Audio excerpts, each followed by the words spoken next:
L'or a changé de statut en une seule séquence fiscale. 3 tonnes récupérées, et pourtant les flux restent stables, alors que les prévisions annonçaient l'effondrement et que le Mali confirme près de 67 tonnes produites en 2025.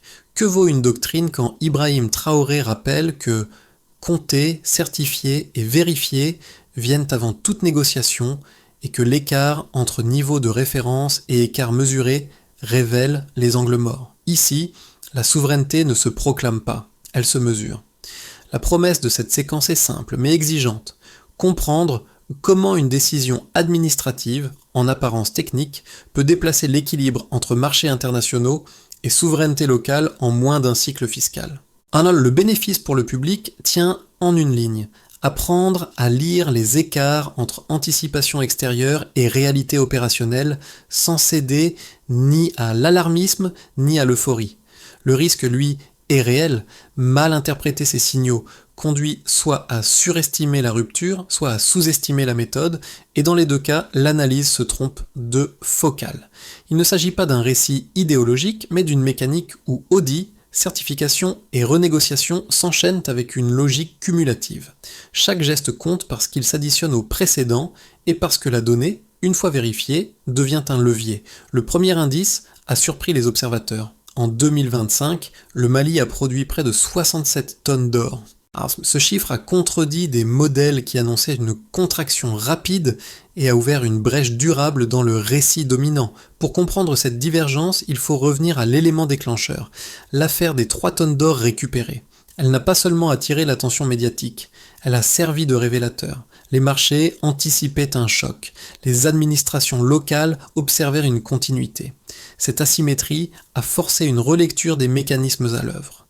La stabilité ne venait pas d'une inertie passive, mais d'une transformation de la mesure, de la déclaration et du contrôle de la valeur produite. C'est ici que la référence burkinabé prend tout son sens. À Ouagadougou, Ibrahim Traoré avait déjà montré qu'une réforme comptable pouvait devenir un acte politique structurant. En plaçant la vérification au cœur de l'action publique, son approche a déplacé l'axe d'interprétation. Avant de négocier, l'État mesure. Avant d'annoncer, il certifie. Cette méthode, observée attentivement par les capitales voisines, a progressivement cessé d'être perçue comme une singularité nationale. Au Mali, l'enchaînement a été rapide. Les audits successifs ont mis en lumière des clauses héritées d'anciens accords, exemptions fiscales disproportionnées, sous-déclarations régulières, mécanismes opaques de transfert de prix. Chaque correction n'était pas un geste isolé, mais un maillon d'une chaîne causale reliant récupération des données, recentrage administratif et redéfinition des termes de l'échange. Le résultat immédiat n'a pas été la rupture annoncée, mais une zone d'incertitude active. Dans cet espace, chaque audit, chaque renégociation et chaque suspension temporaire est devenue un outil stratégique plutôt qu'une réaction défensive. La question ouverte au départ trouve ici un premier élément de réponse. L'écart entre anticipation et réalité ne relève pas de l'erreur, mais d'un changement de doctrine.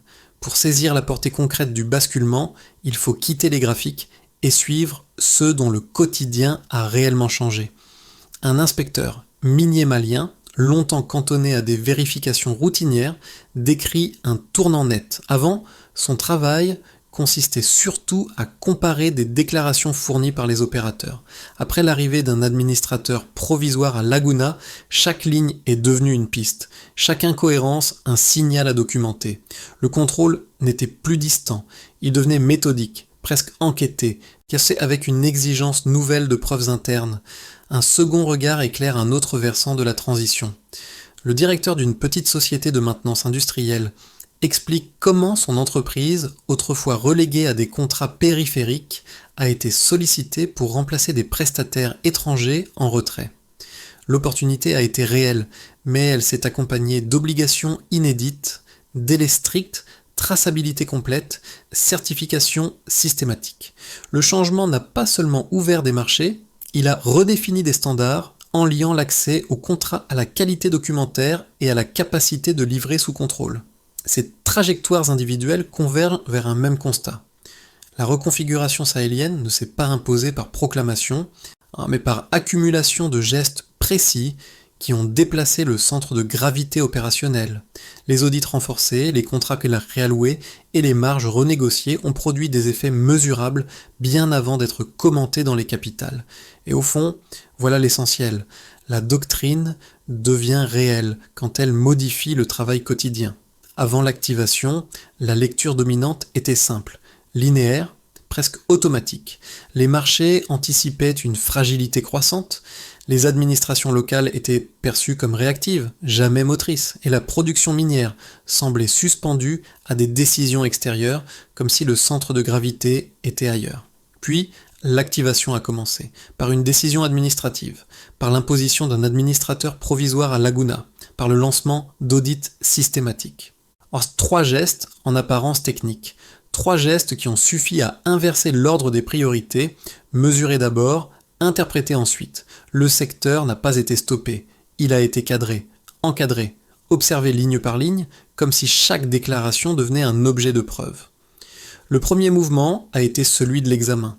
Les audits ont commencé à lire les déclarations de manière exhaustive, révélant des clauses héritées d'anciens accords. Exemptions fiscales disproportionnées, sous-déclarations récurrentes, mécanismes opaques de transfert de prix. Chaque anomalie identifiée n'était pas une simple correction comptable, elle devenait une pièce dans un puzzle plus vaste, car à mesure que l'administration récupérait la donnée, elle récupérait aussi une capacité, celle de décrire le réel sans dépendre du récit des opérateurs. Le deuxième mouvement a été celui de la stabilisation inattendue. Là où les modèles annonçaient une contraction rapide, les flux sont restés stables. Les extractions se sont poursuivies. Les salaires ont continué d'être versés. Les chaînes de production n'ont pas rompu.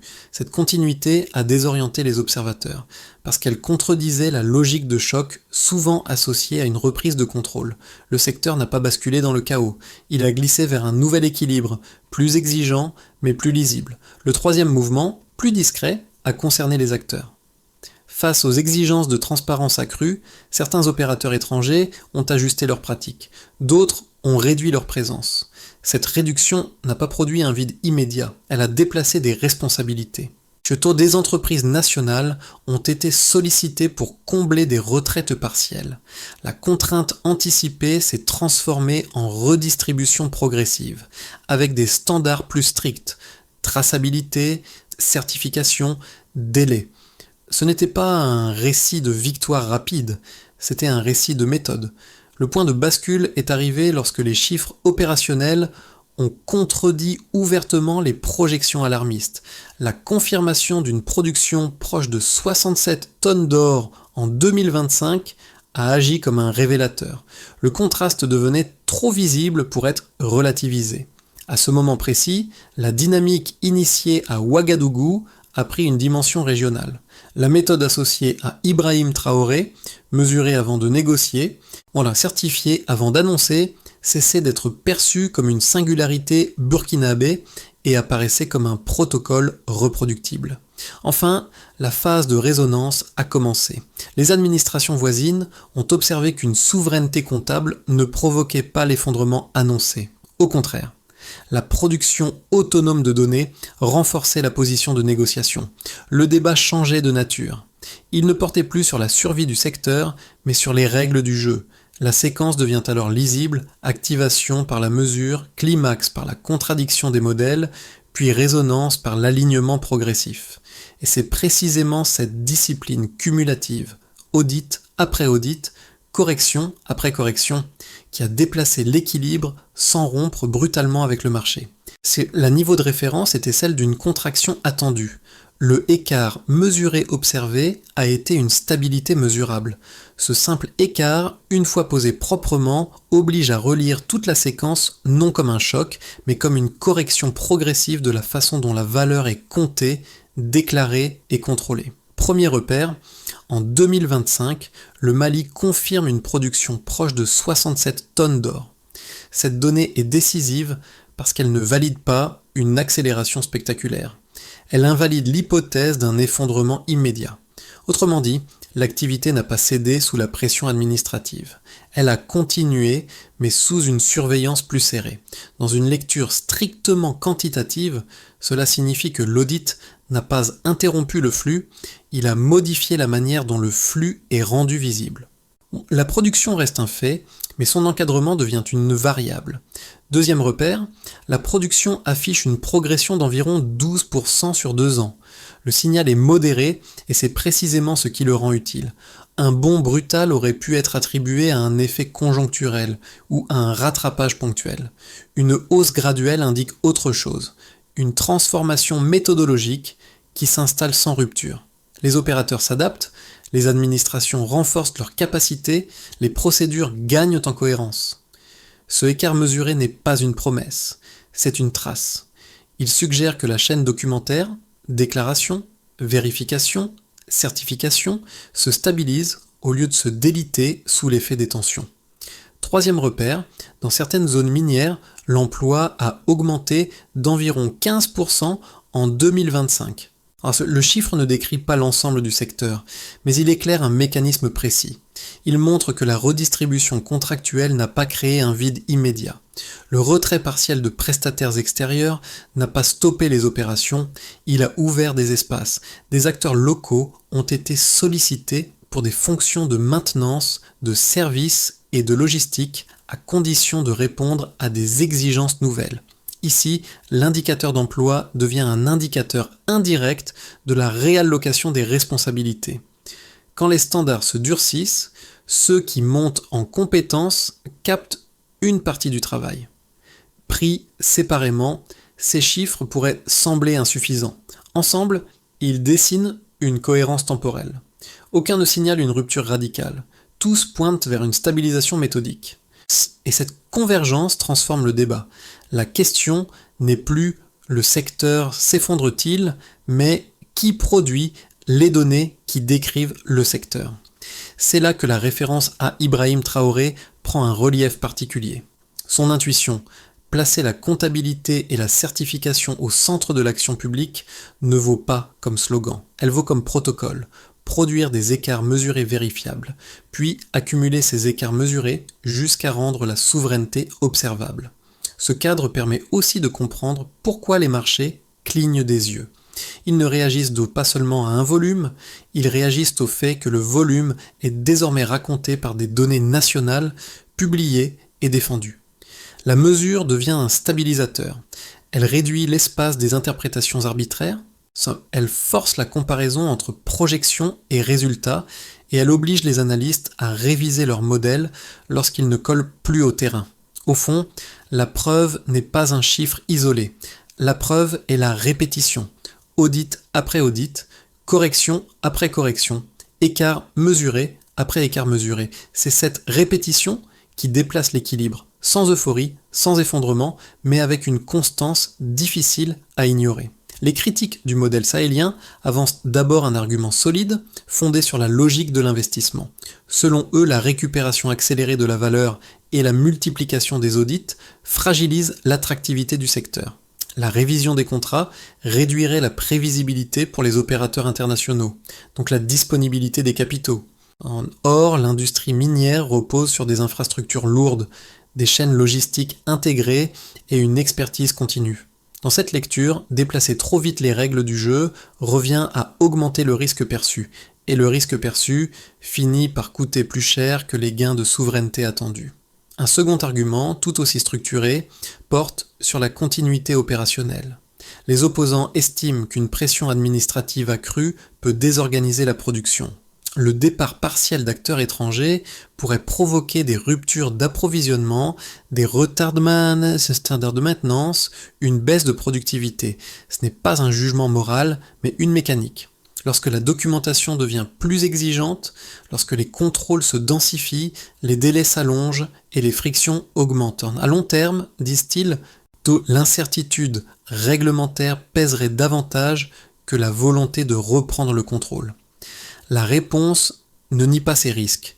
Elle les confronte aux données observées dans la séquence décrite. Au Mali, malgré les audits successifs et les ajustements contractuels, la production est restée proche de 67 tonnes en 2025. Les opérations ne se sont pas arrêtées, elles se sont adaptées, les extractions se sont poursuivies, les salaires ont continué d'être versés et les flux sont restés stables. La progression d'environ 12% sur 2 ans indique une reconfiguration, non une contraction. Elle suggère que la discipline documentaire n'a pas cassé la chaîne, elle l'a rendue plus lisible. Sur la continuité, la hausse d'environ 15% de l'emploi dans certaines zones minières en 2025 est un signal utile, même s'il est partiel. Il implique que la redistribution contractuelle n'a pas créé un vide immédiat. Elle a déplacé des responsabilités vers des prestataires capables de répondre à des exigences de traçabilité et de certification renforcées. La transition reste exigeante, mais elle n'a pas produit la désorganisation anticipée. Ainsi, les deux arguments adverses conservent une validité théorique. Les faits invitent pourtant à une lecture intermédiaire. La région ne rompt pas avec le marché mondial. Elle en renégocie les modalités par la mesure à la manière d'un protocole que l'on associe à Ibrahim Traoré. Le risque n'est pas effacé, mais il devient gérable lorsque la méthode s'appuie sur des indicateurs vérifiables plutôt que sur des projections abstraites. Tout a basculé sans rupture. Ce point médian clarifie ce qui a réellement changé, jusqu'ici, où la lecture dominante opposait rupture et continuité, comme si le Sahel devait choisir entre confrontation et dépendance. Or la séquence observée montre autre chose, une capacité à déplacer les règles sans interrompre les flux. La méthode n'a pas cherché l'affrontement frontal, elle a déplacé l'axe de légitimité vers la donnée produite localement, puis vérifiée. Ce déplacement devient lisible lorsqu'on observe la réaction des systèmes. Les marchés n'ont pas cessé d'exister, mais leurs modèles ont perdu en autorité dès lors que les chiffres nationaux ont montré une stabilité inattendue. Les administrations, de leur côté, ont cessé de se positionner comme arbitres distants pour assumer un rôle d'acteur économique. C'est pourquoi les audits ne sont plus perçus comme des interruptions, mais comme des instruments de régulation capables d'organiser l'incertitude au lieu de la subir. Dans cette lecture, l'influence d'Ibrahim Traoré apparaît comme un catalyseur méthodologique plutôt qu'un symbole politique. En plaçant la comptabilité au centre du politique, il a rendu la souveraineté observable. Le contrôle devient une pratique quotidienne, pas une déclaration d'intention. Le point médian ferme donc une ambiguïté essentielle. La question n'est plus de savoir si le modèle provoque une rupture, mais comment il transforme progressivement les comportements. Les effets concrets du basculement apparaissent quand on observe séparément les principaux groupes concernés, puis quand on les met en regard. Le changement n'est ni uniforme ni instantané. On sait, mais il devient lisible par des conséquences différenciées qui s'additionnent et finissent par produire un nouvel équilibre. Pour l'État, l'impact le plus immédiat tient à la production autonome de données. Les audits ont mis au jour des sous-déclarations, des exemptions héritées et des mécanismes opaques de transfert de prix, transformant le rôle public. L'administration ne se contente plus d'arbitrer, elle devient un acteur économique capable de vérifier. Cette capacité à certifier les volumes et à publier des résultats réguliers renforce la crédibilité institutionnelle parce qu'elle réduit la dépendance aux rapports fournis par les opérateurs.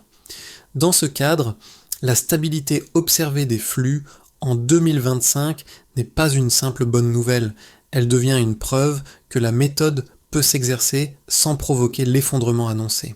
L'État gagne ainsi un levier, négocié en s'appuyant sur des chiffres qu'il contrôle plutôt que sur des projections importées. Pour les entreprises, la transition s'est traduite par une redistribution des responsabilités. Les opérateurs étrangers, confrontés à des exigences de transparence accrues, ont ajusté leurs pratiques documentaires ou réduit leur présence. Cette réduction a ouvert des espaces pour des prestataires nationaux, mais à condition de répondre à des standards plus stricts, traçabilité complète, certification systématique, délais resserrés. La progression d'environ 12% de la production sur 2 ans suggère que cette adaptation n'a pas étouffé l'activité, elle l'a réorganisée autour de règles plus lisibles. Le coût de conformité augmente, mais la lisibilité du cadre peut aussi réduire certaines zones grises, et donc stabiliser les relations contractuelles à mesure que les procédures se normalisent. Pour les ménages, l'effet le plus visible a été la continuité inattendue de l'activité. Contrairement au scénario de choc, les extractions se sont poursuivies et les salaires ont continué d'être versés sans d'être versés. Dans certaines zones minières, l'emploi a augmenté d'environ 15% en 2025, signe d'un transfert graduel de contrats vers des acteurs locaux et de la montée en puissance de services périphériques. Cela n'efface pas les tensions, mais cela modifie la perception du risque. La souveraineté ne se présente plus comme une menace abstraite. Elle devient une variable compatible avec la vie économique ordinaire tant que la méthode reste cohérente. À l'échelle régionale, enfin, la conséquence majeure réside dans l'alignement méthodologique. Les administrations voisines ont observé que la stabilité malienne contredisait les prévisions alarmistes et qu'une souveraineté comptable pouvait renforcer la capacité de négociation sans rompre avec le marché mondial. Le Niger, notamment, a engagé des révisions contractuelles en s'appuyant sur des données locales plutôt que sur des projections extérieures. Dans ce mouvement, l'impulsion associée à Ibrahim Traoré sert de repère, non comme un modèle à copier, mais comme une preuve que la comptabilité peut devenir un langage commun, capable de synchroniser des initiatives nationales sans les uniformiser. Pris ensemble, ces effets dessinent une géométrie nouvelle. L'État gagne en lisibilité, les entreprises en responsabilité, les ménages en prévisibilité et la région en cohérence. Là, c'est qu'aucun groupe n'enregistre un bénéfice spectaculaire isolé. Tous participent à une stabilisation cumulative. C'est cette accumulation, plus que l'annonce, qui transforme le rapport entre État et marché. À 6 ou 12 mois, 3 trajectoires plausibles se dessinent, non comme des prédictions, mais comme des cadres conditionnels. Chacune dépend moins d'un événement isolé que de la cohérence avec laquelle la méthode est appliquée et de la capacité des institutions à tenir un rythme régulier de vérification. Dans un scénario de continuité méthodique, les États maintiennent le tempo actuel sans accélération brutale. Les audits se poursuivent selon des calendriers administratifs prévisibles, les concessions sont renégociées au fil des échéances, et les opérateurs locaux consolident leurs capacités. Les exportations demeurent stables, au moins les flux logistiques s'ajustent et la production de données nationales gagne en régularité. Si cette discipline est tenue, alors l'écart entre annonce et résultat se réduit progressivement. Le gain principal n'est pas spectaculaire. Il réside dans une prévisibilité accrue qui diminue la part d'interprétation et rend le risque plus mesurable. Dans une version plus optimiste, la synchronisation régionale s'approfondit. Les mécanismes testés au Mali s'alignent davantage avec ceux du Burkina Faso et du Niger. Format d'audit harmonisé, exigences communes de transparence, partage de compétences techniques, coordination des calendriers. Si cette synchronisation progresse, alors les effets observés localement s'amplifient parce que les failles documentaires deviennent plus difficiles à exploiter d'un pays à l'autre. Dans ce cadre, certains partenaires acceptent de travailler selon les standards sahéliens plutôt que de les contourner et la région améliore sa capacité d'anticipation collective. Le levier clé reste méthodologique, produire des chiffres comparables, puis les défendre dans la durée. Enfin, un scénario de tension demeure plausible avec une résistance extérieure plus visible. Il n'implique pas nécessairement l'effondrement, mais une pression accrue, signaux politiques, propositions d'accords correctifs, ajustements logistiques, voire ralentissement ciblé. Si ces frictions s'intensifient, alors les administrations doivent absorber une double charge, poursuivre la réforme tout en gérant des perturbations. Le facteur décisif devient la cohérence interne. Institutions alignées, la transition ralentit sans se briser. Institutions dispersées, la dynamique s'essouffle et la crédibilité des chiffres se fragilise. Quelle que soit la trajectoire, une règle demeure. Mesurer avant d'agir, documenter avant d'annoncer. Si cette discipline tient, alors la méthode conserve sa capacité d'adaptation, et l'empreinte associée à Ibrahim Traoré reste celle d'un protocole, pas d'un slogan. Pour une partie de la population sahélienne, l'effet le plus immédiat n'est ni macroéconomique ni institutionnel, mais psychologique. Pendant longtemps, la valeur semblait se décider ailleurs, avant même d'être comptée localement. La généralisation des audits et la publication de données produites sur place modifient cette perception. La souveraineté devient observable, presque tangible, parce qu'elle repose sur des procédures visibles plutôt que sur des déclarations abstraites. Chez les jeunes actifs, la transformation prend une dimension concrète. L'extension des équipes de contrôle, la demande accrue de compétences techniques et la montée en puissance des prestataires locaux ouvrent des trajectoires professionnelles nouvelles. Des formations spécialisées apparaissent, des mobilités internes deviennent possibles et le secteur minier cesse d'être perçu comme un espace totalement verrouillé. Le changement ne promet pas une ascension rapide, mais il rend l'effort lisible et potentiellement récompensé, surtout lorsque la traçabilité et la certification deviennent des critères de sélection. Les diasporas observent ce mouvement avec un regard différent. Là où dominait une image de dépendance structurelle, elle distingue une région en réorganisation méthodique capable de contredire des projections alarmistes par des résultats publiés. Cette évolution modifie subtilement le lien affectif au territoire d'origine. La résignation cède la place à une curiosité active, nourrie par la comparaison entre anticipation extérieure et données vérifiées. Dans les centres urbains, enfin, la lisibilité des décisions publiques joue un rôle clé. Audit rendu public, clauses renégociées, procédures clarifiées, ces éléments réduisent l'écart entre citoyens et administration. La confiance ne s'impose pas, elle se construit par accumulation de preuves. Lorsque les règles deviennent compréhensibles, le débat se déplace des intentions vers les résultats, et chacun peut situer sa place dans une transformation encore en cours. La consolidation du modèle passe désormais par une série d'étapes lisibles, chacune définie par un acteur, un calendrier et un indicateur de suivi. Il ne s'agit pas d'une promesse politique, mais d'une mécanique de gestion, rendre la souveraineté vérifiable, puis la rendre reproductible. Première étape, renforcer durablement les unités de contrôle interne. Les administrations doivent moderniser les registres, standardiser les formats de déclaration et déployer des outils capables de vérifier les volumes en temps quasi réel. L'acteur principal est l'État, mais la réussite dépend aussi des opérateurs, contraints d'adapter leurs pratiques documentaires. Le critère de réussite est simple, réduire progressivement l'écart entre les données déclarées par les entreprises et les chiffres certifiés par l'autorité publique. Deuxième étape, investir dans la formation. Sans compétences locales solides, la méthode s'érode et la dépendance revient par la technique. Les États doivent structurer des filières universitaires et professionnelles dédiées à l'audit, à la certification et à l'analyse minière, tout en créant des parcours de carrière qui retiennent ces profils. L'indicateur clé devient alors la part d'inspection réalisée sans assistance extérieure. Plus cette part augmente, plus la souveraineté comptable gagne en profondeur opérationnelle.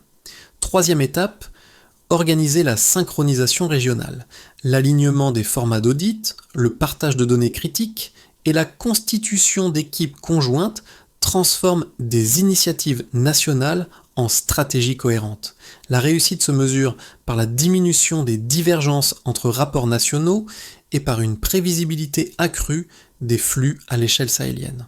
C'est à ce niveau que l'expérience burkinabé, associée à Ibrahim Traoré, amassèrent de références méthodologiques plutôt que de modèles figés, une preuve qu'un protocole de mesure peut déplacer les règles sans rompre les échanges.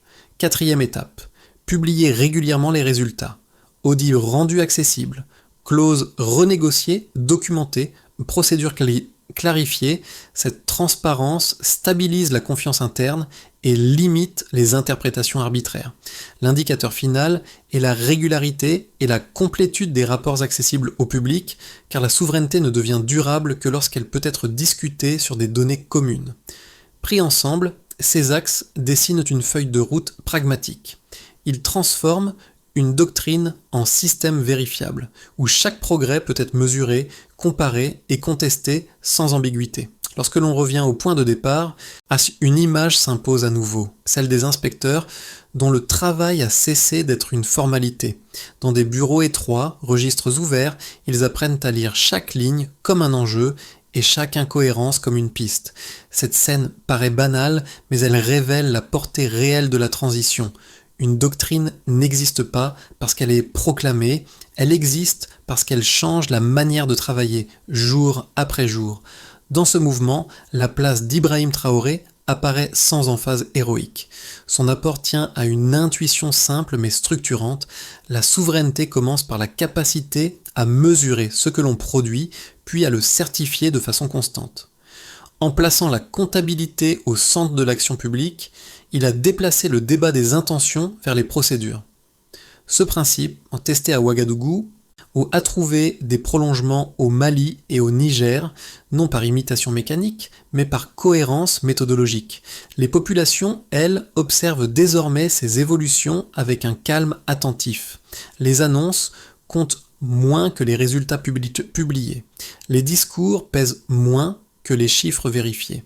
Et c'est peut-être là la phrase qui scelle tout. La précision redéfinit l'équilibre du pouvoir. À ce stade, la transition sahélienne ne se résume plus à un dossier technique ni à un débat d'experts. Elle devient un espace de discussion collective où institutions, acteurs économiques et citoyens observent les mêmes chiffres et en tirent des lectures parfois divergentes. Cette pluralité n'est pas un signe de fragilité. Elle indique qu'un modèle commence à être suffisamment lisible pour être questionné, comparé et amélioré. La souveraineté mesurée par les actes et les données ne demande pas l'adhésion automatique. Elle appelle l'examen, la mise en perspective et la confrontation des hypothèses. Certains y verront une stabilisation prudente, d'autres une reconfiguration plus ambitieuse, d'autres encore une transition incomplète. Toutes ces lectures ont une valeur dès lors qu'elles s'appuient sur des éléments vérifiables plutôt que sur des projections abstraites, et qu'elles acceptent la discipline de la preuve. C'est dans cet échange raisonné que le modèle trouve sa portée durable. Comprendre comment une région redéfinit ses règles sans rompre brutalement avec ses partenaires aide aussi à lire d'autres transformations en cours ailleurs, où la donnée devient un instrument de souveraineté autant qu'un langage commun. La question reste donc ouverte, c'est qu'elle s'adresse à chacun. Comment évaluez-vous une souveraineté qui se construit moins par le discours que par la précision des chiffres et la constance des pratiques ?